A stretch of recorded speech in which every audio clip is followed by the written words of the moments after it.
Magandang araw po sa ating mga kababayan at eto na nga nagsisimula na mga kababayan etong pagsuporta para kay Vice President Inday Sara Duterte. Grabe oh. 1 of 32 million who vote for VP Sara, no to impeachment, no? Yan nga ang mga karatula. Ay grabe, napakaratula nito mga kababayan, no?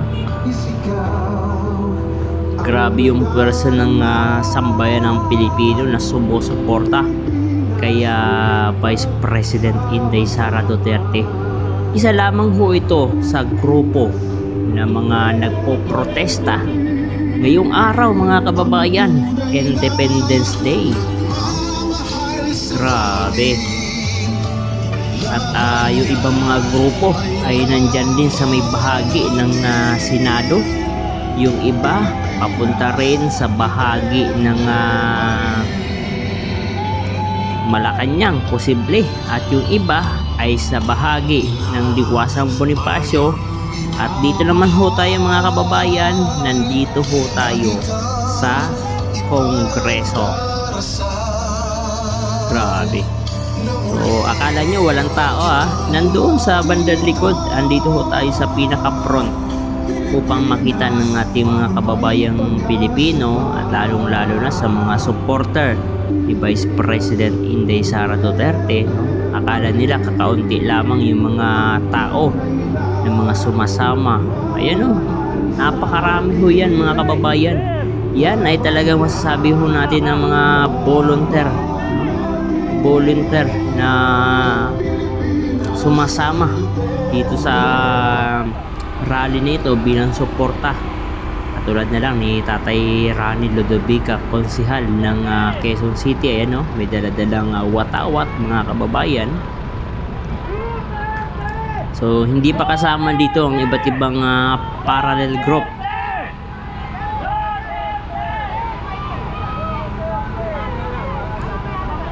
So hindi natin alam kung ano yung posibleng mangyari mga kababayan. At ngayong araw pala mga kabayan ay isinara na ang ilang bahagi papunta o entrada papunta ng Malacanang.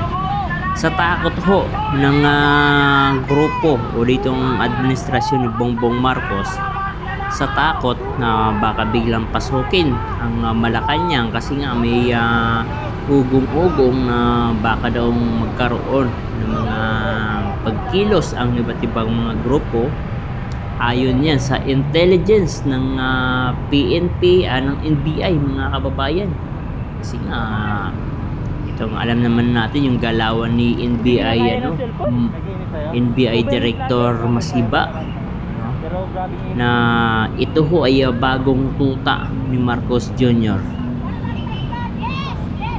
So nagpapanik na ho sila, hindi na nila alam ang posibleng gagawin, kaya ang naging solusyon ho nila, lahat ng mga lugar na posibleng puntahan ng tao ay agad-agad ho nilang binabakuran nang sa ganon ay tuluyang mapigilan ang ating mga kababayang Pilipino na nagpoprotesta para sa accountability, para dito sa mga nawalang pera ng taong bayan na pinaghati-hatian itong mga korap na mga opisyalis na hanggang ngayon ay nagtatakipan mga kababayan.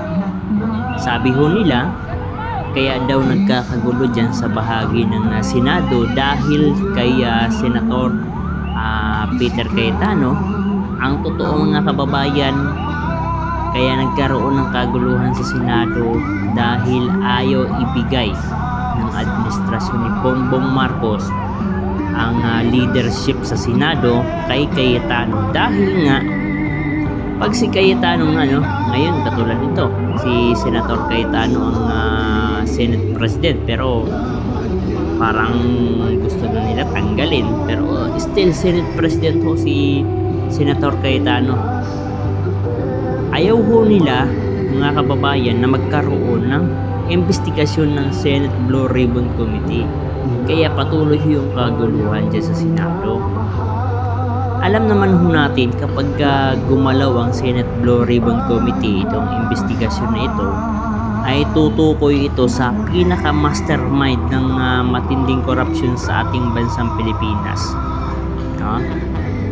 Pero ayaw ho nila ng investigasyon, katulad na lamang itong si Erwin Torplok, itong si Tuta Soto, na kung saan sila po ay sangkot. Pinangalanan ho sila na nadeliveran ng mali-malitang pera. Ito naman si Tuta Sin, sabi niya kung naganap daw yung delivery ng pera, hindi pa daw siya doon as senador. Sabi niya, private citizens pa daw siya noon. Sa pagkakasabi pa lamang niya ng mga salitang yun, mga kababayan, ay inamin niya na nagkaroon nga ng delivery. Di ba? Grabe. Ito lang mga kababayan, tuloy-tuloy ho yung grupo dito papunta sa bahagi ng Kongreso. At yung iba naman natin mga kababayan, meron sa Malacanang, posible dyan sa may Recto, kasi nga hindi naman makakalapit sa mismong Mendiola dahil haharangin na ho nila dyan sa may bahagi ng Recto. At dito sa Senado, grabe din yung mga pinakalat na pulis. Sa Liwasang Bonifacio, yung mga galamay ni Bongbong Marcos, pinakalat na rin, oh. Ay grabe, kami pala nito, oh. Kala natin konti pa lamang, oh. Ayan, oh. Medyo may kainitan lamang, kaya yung iba natin mga kababayan ay nagdala na rin ng payong bilang panangga sa ulan. So bukod dito sa mga kasamahan ho natin doon sa unahan, merong isa pang grupo doon na papunta rin ng Kongreso. At ito ho mga kababayan ay magkakasalubong at magkikita, magtatagpo-tagpo sa bukana ng Kongreso bilang pagpapakita na hindi na masaya ang sambayan ng Pilipino sa mga nangyayari sa ating bansang Pilipinas. So yun, ito na pala yung dulo. Bukod dyan, meron pa tayong mga kasamahan doon. Napakarami ho nito. Ito lamang yung masasabi ho natin na volunteer na pumupunta sa ganitong event. Samantala, yung pinupuntahan naman, mga kasamahan ng mga corn beef, mga kababayan, may masasabi ho natin na pag pumupunta sila, naka-jeep pa talaga, no? Tapos ang halos karamihan kasama ng mga corn beef at yung grupo ng mga pulangaw, mga kababayan, ay yung mga kabataan, mga bata. Ito mga kababayan, no, makikita ho natin dito, puro ho matatanda ang mga nandito. Puro matatanda ang makikita nyo papunta dito sa Kongreso. Ito talaga masasabi ho natin na may concern sa ating bansang Pilipinas at sa ating mga organization na iba't ibang grupo. Kung gusto nyo maghanap ng makakasama sa mga rally, huwag yung mga bata. Kasi nalilinlang lamang ho yan. Dapat yung mga ganito, mga matatanda, ito talaga masasabi ho natin, may pagmamahal ho talaga ito para sa ating bayang Pilipinas.